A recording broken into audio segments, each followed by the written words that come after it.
1971। एक आदमी प्लेन में बैठा था, डार्क सूट, ब्लैक टाई, बिल्कुल नॉर्मल। किसी ने उस पर ध्यान नहीं दिया, लेकिन कुछ घंटों बाद वो अमेरिका की तारीख का सबसे अजीब क्राइम करने वाला था।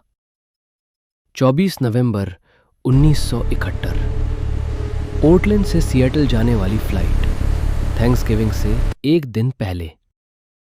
एक आदमी ने टिकट खरीदा कैश में, नाम लिखवाया डैन कूपर।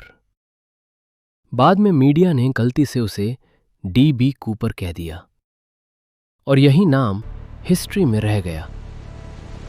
प्लेन ने उड़ान भरी।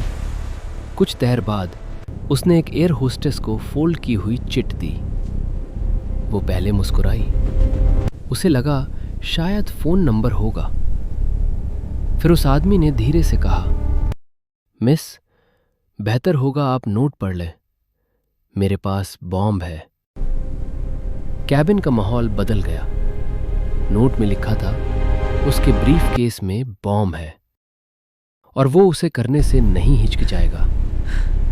उसने डिमांड रखी, $2 लाख कैश और 4 पैराशूट्स। अथॉरिटीज ने रिस्क नहीं लिया।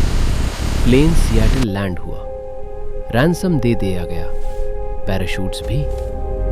पैसेंजर्स को रिलीज कर दिया गया।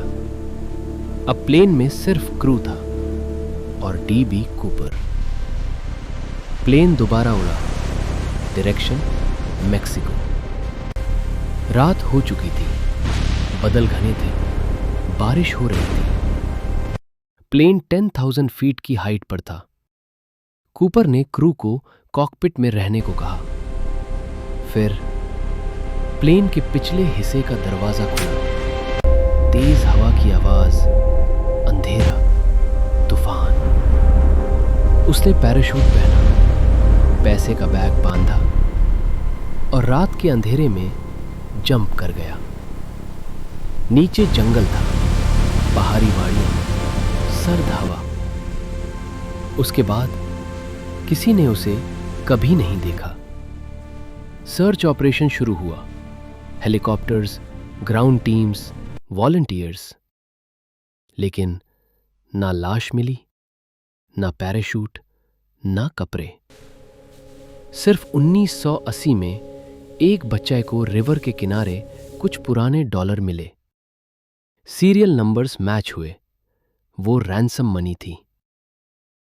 FBI ने केस का नाम रखा नॉरजैक। 45 साल तक इन्वेस्टिगेशन चली।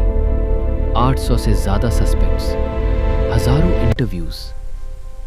कुछ कहते हैं वो जंप में मर गया, कुछ कहते हैं वो ट्रेन्ड पैराट्रूपर था और कुछ कहते हैं वो बच गया।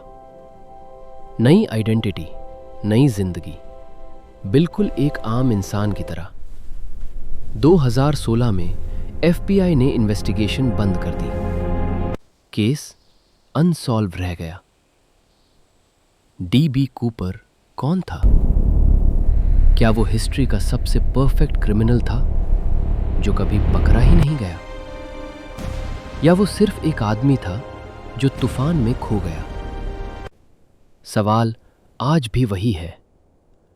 तुम क्या सोचते हो?